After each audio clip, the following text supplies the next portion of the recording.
Can I ask quickly, what did it look like? Like, what did like a run look like? Because honestly, I don't know what you see like old videos of like BMX, and it was obviously finding its way. Like, it wasn't like a set. Like now, there's so many different categories. Like there was elements of like almost flat land, or was it pure?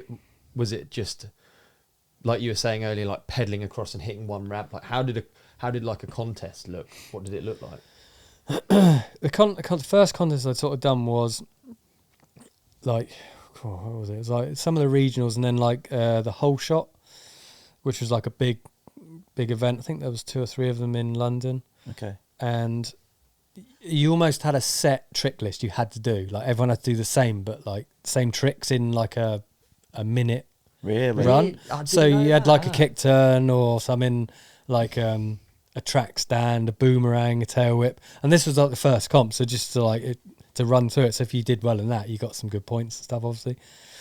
So they had like it was a flatland sort of run and then a ramp run. Right. And then it got mixed together. So you'd do a bit of flatland or whatever, and then you'd have a bit of ramp in it as well. So you see like people like Carlo used to have a flatland bike set up and then have their ramp bike lent against the side. So like they'd do their set flatland stuff and then they get on the ramp bike and then just hit the ramps. So like it's obviously like a different setup he had. Yeah. But, yeah, I always had the same bike for doing stuff, but I was crap at the flatland stuff because I just thought it was boring. So that's not me. I want to do stuff in the air, you know. Yeah. So I was just riding ramps like constantly. So the ramp comps was where it sort of went to for me.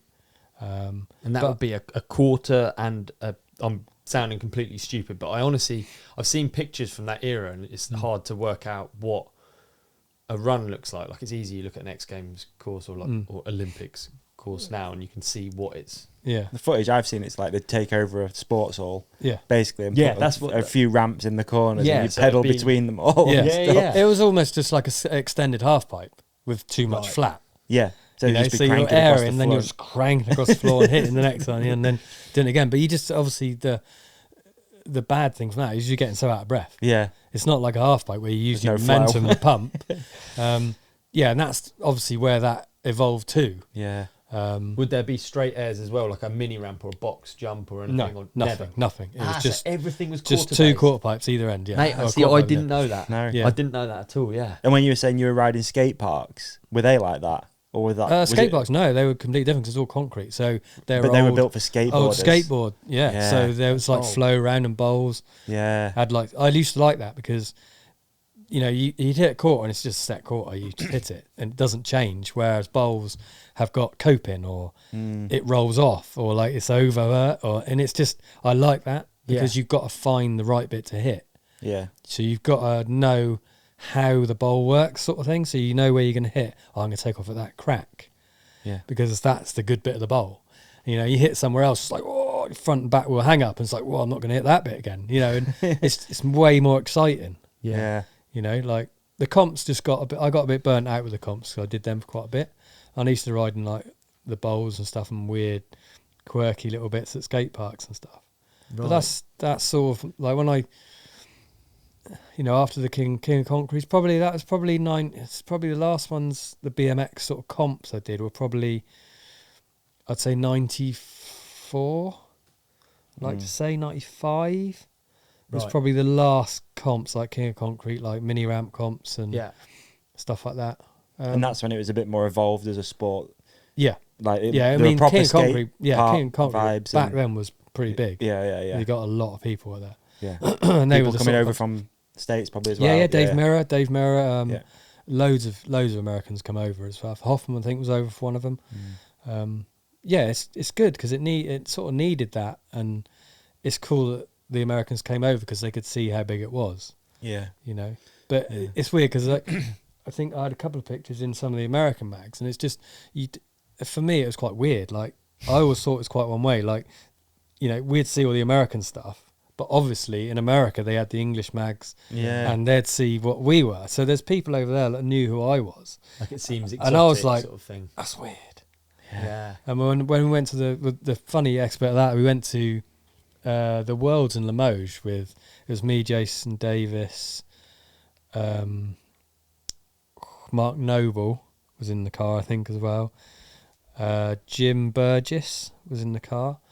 And American Flatlander as well. Chase Guin, who was pretty big back then, Rev Homeless and stuff. Right. And Jace and Jim were riding for me on Zimmer.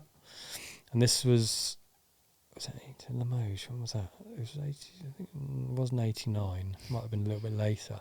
But anyway, and like this was on the Zimmers, and like this, the only three there, obviously, because we were there. But I remember leaving and coming back, and there was just this group of people around this area where our bikes were. I was like, this is really weird.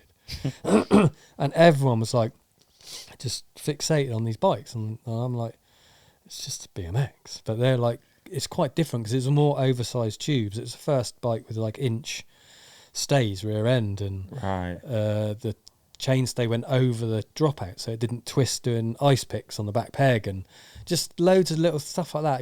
It's been thought about, you know, like a lot of the bikes back then weren't thought, they were just put together. Yeah. And, you know, the stresses and stuff of where it broke it was overthought, if you know what I mean.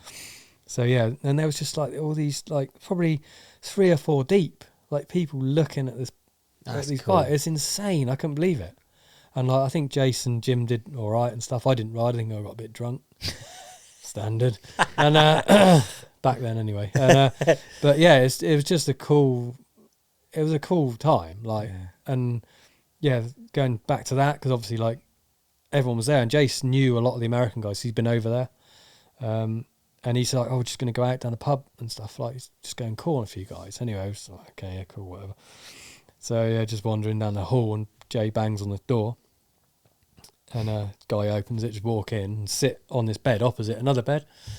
And I'm not really paying attention to me. I just had a few beers and that. And, like, sat down and I opened my eyes and looked up. And I'm like, fucking hell. It's like, yeah, Dave Mirror, Matt Hoffman, sitting opposite me. And I'm like, fucking hell, I don't know what to say. Wow. You know, I'm like, this is insane. But like, so down to earth. Like Dave Mirror, unbelievably down to earth. Like you wouldn't believe. Like, did you enjoy this clip? If so, please like and subscribe. The full episode is available by hitting one of the links on the screen right now, or type The Ride Companion into your favourite podcast app. We've even put links in the show description for you. Cheers!